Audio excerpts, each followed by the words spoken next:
Aku kadang-kadang suka membaca kalau industri film itu bergerak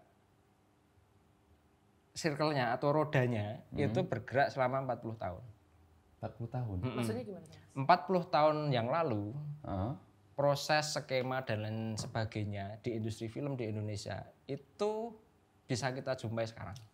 Kamu menemukan perbedaan nggak Mas habis itu? Dari mendirect film pendekmu, terus habis itu tiba-tiba film panjang pertama. Dari yang awalnya mau desain, aku bikin film panjang apa ya? Tiba-tiba, lo kok bikin film panjang sekarang tiba-tiba gitu. Nah itu kok tiba-tiba udah jadi? Gitu. Penyesuaian dari dirimu ya tuh, habis dari film pendek langsung tiba-tiba film panjang. Nggak punya waktu untuk menyesuaikan. Nggak punya waktu ya? Pokoknya mau nggak mau gitu, harus mau gitu ya. Nggak punya waktu buat menyesuaikan diri. Jadi apa ya? Ya kadang-kadang begini, aku dulu tuh ngerasa kayak teman-teman yang yuk kapan ya aku harus bikin film panjang kan obrolan itu udah sering seliuran ya di festival terus teman-teman filmmaker Jogja gitu. Aku tuh nggak pernah kepikiran gitu, maksudnya nggak pernah kepikiran untuk effort itu ya harus bikin film panjang tuh harus effort itu ya gitu, nggak pernah kepikiran karena aku pernah produksi film sendiri, terus kemudian dengan budget yang sangat minimalis, terus aku rasa bisa kok mengerjakan film baik pendek maupun panjang itu pasti tergantung dari budgetnya juga gitu. Satu itu, terus yang kedua soal durasi syuting atau rentang waktu produksinya ya mulai dari prep sampai post. Ya itu tergantung dari naskahnya juga, scene-nya mau berapa banyak, lokasinya mau berapa banyak dan lain sebagainya. Nah, aku rasa seperti itu sih. Jadi nggak terlalu. Berarti dirimu karena udah kebiasaan juga ya jatuhnya. Karena digembleng sama Mas Iva, tiba-tiba suruh bantuin gitu. Kan dia ada series tapi dia ada pekerjaan yang lain, jadi harus ada yang membackup gitu. Sebenarnya sutradaranya udah ada 3 atau 4 gitu. Ada Mas Edi, ada Mas Iva, Mas siapa nah ya? Mas Kun. Terus satu lagi siapa aku lupa. Ya kayaknya cuma 3 ini tok ding. Cuma 3 ini tok. Terus aku manjelin Mas Iva.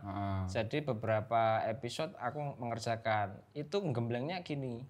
Naskah datang jam 5. Pagi. Oke. Kru call jam 5:30. Oke. Terus durasinya 30 menit, durasi TV lah. 24 sampai 25 lah. Terus habis itu dikerjakan dalam waktu 1 hari. Karena besok udah ganti episode. Wow. Scene-nya ada sekitar 30-an. Itu kamu berarti di situ apa? Digemblengnya Ya direct lah. Disuruh gantiin direct gitu. Gantiin direct untuk beberapa episode. Aku lupa beberapa episodenya. Terus kamu preparasi mentalnya gimana Bang? Ya nggak ada preparasi. Nggak ada waktu buat preparasi. Gimana orang jam 5 naskah baru muncul. Merenung aja nggak sempet gitu ya. Terus kamu kayak, maksudnya itu kamu bangun dapat naskah atau kamu emang nungguin dari jam 4 gitu? Ya enggak lah, ngapain nungguin. Oh enggak, emang enggak, pokoknya. Tapi udah di brief kalau akan naskahnya bakal datang pagi nih kayak gitu. Kamu tahu itu enggak? Tahu.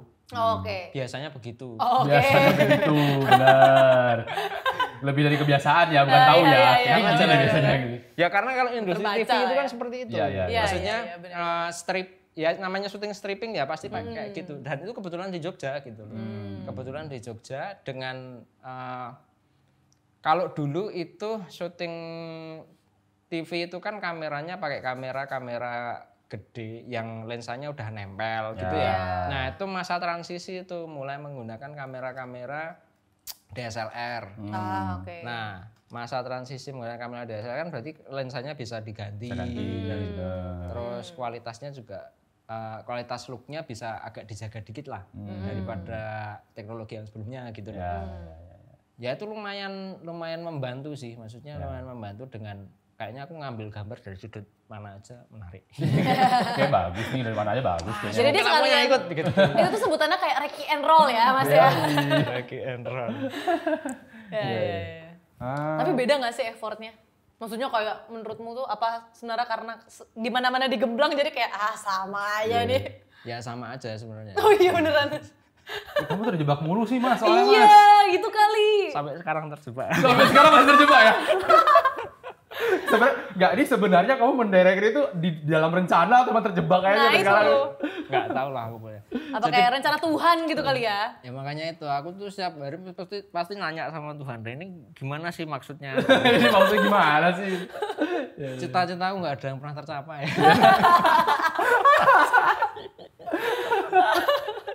Sampai sekarang juga masih kok masih kejebak juga sih ini. Ini jawabannya di mana sih doaku nih? Iya. Tapi ini jujur Mas, sekarang di posisimu sekarang deh, kamu masih punya cita-cita lain atau sudah memfokuskan dirimu akhirnya untuk kayak aku udah fokus, aku mau ada cita-cita untuk ngedirect sampai sini bikin Atau film cita-citanya ini, belok? Aku takut deh nyebut cita-cita. Oh. Nanti nggak bisa. Nanti, ya udah. nanti di cancel lagi ya. Di cancel lagi. Udah kapok. Tapi ada beberapa planning sih, maksudnya anggap aja planning lah ya. Ya, Oke. planning boleh, rencana Planning. ya. Kalau cita-cita takutku nanti meleset lagi. Apa Tuhan bisa tuh gitu? suka lucu. Tuhan tuh suka bercanda memang. Bercanda kok. Aku ada beberapa planning sih, kayak misalnya ngelihat industri film sekarang ya. Iya. Ngelihat industri film sekarang itu reguler. Maksudnya reguler tuh kita tuh udah punya platform yang memang ya beginilah industri film di Indonesia gitu loh, kayak misalnya syuting, terus casting itu sangat penting banget. Terus kemudian cerita tetap nomor satu. Tapi kadang-kadang kita bisa mengesampingkan cerita, yang penting nanti happening di sosial media. Kan ada yang gitu juga. Ada beberapa film yang seperti itu juga cara mengerjakannya. Dan itu juga nggak masalah. Sah lah ya. Berarti nanti ceritanya yang akan menyesuaikan itu gitu. Yang penting dapat penulis yang bagus kan. Ya. Dapat sutradara yang bagus dan sebagainya gitu. Aku ngelihatnya seperti itu. Jadi ini kayak aku kadang-kadang suka membaca kalau industri film itu bergerak circle-nya atau rodanya itu bergerak selama 40 tahun. 40 tahun. Maksudnya gimana? 40 tahun yang lalu proses skema dan lain sebagainya di industri film di Indonesia itu bisa kita jumpai sekarang. Oh, oke. Berarti tahun berapa tuh? 80-an. Ya. Berarti nanti 40 tahun kemudian itu akan kembali ke seperti yang sekarang lagi. Oh. Dalam bentuk apanya nih Mas? Maksudnya dalam bentuk Maksudnya kalau teknologi bukannya dia makin kalau teknologi ini kan ya? Kalau ya. teknologi kan pasti akan berkembang terus ya. Bukan berkembang ya, berubah lah. Tapi skema, terus cara pandang, paradigma. Gaya maksudnya berarti. Dan lain sebagainya. Kalau style juga bisa berubah, tapi paradigma dan lain sebagainya lah. Proses, mengenai proses pembuatan gitu loh. Oh iya juga sih. Misalkan kayak ngomongin proses bukan proses sih, kayak misalkan isi filmnya nih gitu kan, atau isu di dalamnya. Yang kayak 40 tahun yang lalu mungkin kita lagi di masa-masa yang juga sedang membicarakan isu-isu yang lagi hangat seperti sekarang, happening seperti sekarang. Terus ada momen di mana kita masuk ke film yang horor-horor lucu-lucu itu. Terus balik lagi kayak ini sekarang lagi kayak yang dulu gitu. Ya simpelnya gini, tahun 2000-an itu film kan dianggap mati dari tahun 90 sampai 2000. Ya. Atau mati suri lah. Nah, di Indonesia ya. 2001 2002 ada film dari teman-teman Miles. Coba bayangkan apa yang terjadi di tahun 1960-an. 1960-an. Itu kan masa transisi sebenarnya. Masa transisi di mana dulu industri film di Indonesia dipegang oleh orang-orang Belanda dan Cina. Oh. Barulah orang-orang Indonesia membuat film. Ya. Oke. Tahun 2000, tahun 90 dipegang oleh televisi. 90 sampai 2000 dipegang oleh televisi, film baru merangkak naik tahun 2000-an. Dan menurutmu ini akan terulang lagi patternnya? Lagi nanti. Kalau sekarang ya berarti tahun 80-an. Apa isu yang menarik? Coba deh dirunut tahun-tahun inilah. Tahun 2020, 2021 sampai 2025 nanti. Nah itu tahun 80 sampai 85 apa? Film horor misalnya. Coba tonton film horor tahun 1980-an. Banyak. Banyak banget itu sih. Banyak dan laris. Orang-orang suka nonton film horor di tahun-tahun itu. Berarti gerakannya juga akan terulang ya jatuhnya. Kalau Garin Nugroho Pak Garin sempat ngomong kalau selalu terjadi siklus setiap 10 tahun. Itu benar. Kalau aku nariknya jauh lagi gitu. 40 tahun. Ya. Enggak 50, enggak 30, enggak 40. Ya. Itu berarti menjadi pertimbanganmu atau mungkin ya kamu menyikapi hal itu dalam proses membuat film berarti Bang? Ya sekarang ini iya, setelah pandemi kemarin ya. Pandemi itu kayak salah satu titik. Tahun 80-an itu bukan pandemi ya, tapi Indonesia mulai dilirik atau mulai diserang oleh luar. Ya dalam hal bernegara ya, maksudnya urusan pemerintahan apa dan lain sebagainya. Indonesia kan sempat mengalami chaos di masa-masa itu. Sampai 90-an. Kayak ramalan Ya kayak gini misalnya kayak misalnya kasus-kasus ini loh, kayak misalnya kasus-kasus dulu ada apa namanya kiai-kiai pada tewas dibunuh, teror terjadi di mana-mana, terus apa namanya Gerakan Aceh Merdeka, dan begitulah pokoknya. ya. Apa yang berbeda dengan setelah 2020? Ya juga ya. Chaos-chaosnya mirip kok. Mirip. Chaos-chaosnya mirip. Situasinya juga. Ya maksudnya akhirnya kayak ke arah situ juga. Kondisi chaos lagi gitu ya setidaknya ya. Pemerintah mulai diserang. Ya. Tahun 90-an sampai 2000 itu mulai gencar-gencarnya penyerangan terhadap pemerintahan. Ya, oke. Itu mempengaruhi kondisi yang lain juga. Ya otomatis akhirnya ke film juga. Ya industri hiburan pasti kena lah.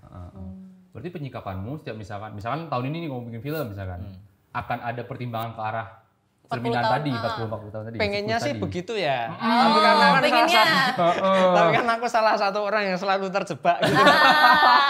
Ini tuh masih bahas cita-cita tadi berarti Bib ya. Oke.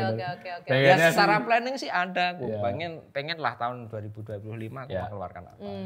Oke. Ya.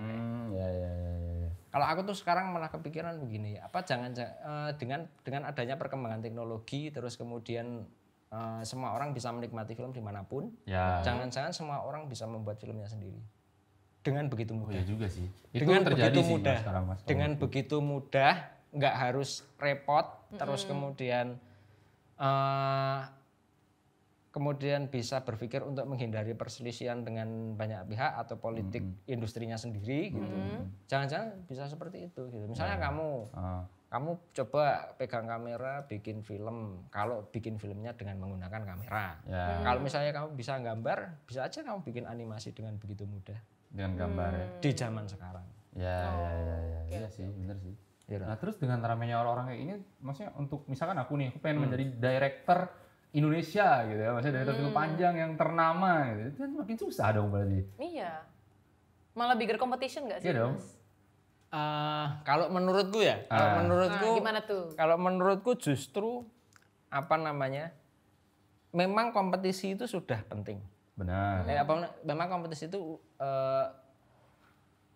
apakah masih penting? Sorry. Ya. Apakah kompetisi untuk menjadi seseorang atau profesinya itu masih penting dan relevan untuk sekarang gitu, apalagi di industri hiburan. Ya. Perlu kok kamu berkompetisi untuk membuat film, terus kemudian filmmu bisa ditonton sama banyak orang gitu. Kalau misalkan mau masuk ke industri kan berkompetisi sama yang lain Iya apa enggak ya?